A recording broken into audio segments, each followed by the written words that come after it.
बोलिए गायत्री माता की जय। आइए गीता चिंतन में आज हम अध्याय 4 श्लोक नंबर 33 का चिंतन करते हैं, जिसमें भगवान अर्जुन से कहते हैं कि हे अर्जुन, यज्ञ तो नाना प्रकार के हैं और उन सब यज्ञों का लक्ष्य मैं ही हूँ, परमात्मा ही है। मगर उन सब से जो श्रेष्ठ यज्ञ जीव के लिए है, जो पूर्ण कल्याणकारी है, वो ज्ञान यज्ञ है। श्रेयान् द्रव्यमयाद्यज्ञात् ज्ञान यज्ञः परन्तप सर्वं कर्माखिलं पार्थ ज्ञाने परिसमाप्यते। हे अर्जुन, श्रेयान् द्रव्य यज्ञ से ज्ञान यज्ञ अति श्रेष्ठ है। यह संपूर्ण कर्म ज्ञान में समाप्त हो जाता है, मगर यह ज्ञान यज्ञ बड़ा कठिन है। ज्ञान को प्राप्त करना बड़ा कठिन है। ज्ञान की प्राप्ति ही हमारे जीवन का चरम लक्ष्य है।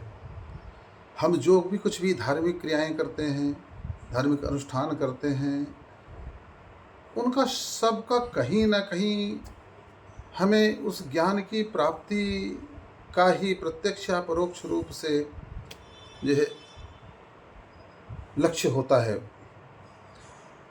तो ज्ञान यज्ञ से जीव हर प्रकार के कर्म बंधन से मुक्त हो जाता है।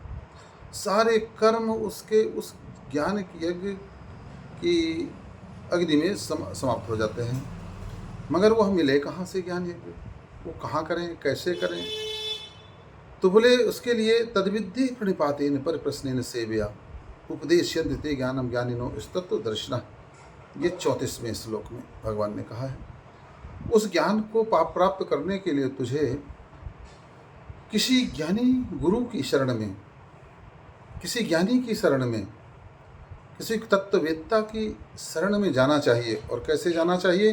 पूरा छल कपट को त्याग करके, अपने आप को ज्ञानी समझ करके कहीं मत जाना भैया। संत महात्माओं के चरणों में आपका कल्याण नहीं हो सकता, बल्कि आपका उसके दुष्परिणाम आपको भोगने पड़ जाएंगे। तो किसी ज्ञानी की शरण में जाओ। तद्विद्धि प्रणिपातेन, कैसे जाने का तरीका क्या है? किसी संत की शरणागति कैसी होनी चाहिए? दंडवत प्रणाम करिए। दंडवत प्रणाम करने का तात्पर्य अपने आप को उसके चरणों में अर्पित कर दीजिए कि लीजिए प्रभु, अब जैसा हमें बनाना है बना दीजिए। तो फिर वह तत्वदर्शी, उसकी सेवा करिए। सेवा करिए अर्थात उसको खुश करिए।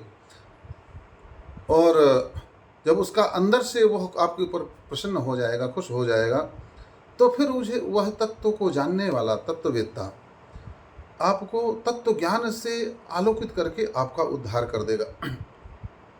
बोले गायत्री माता की जय।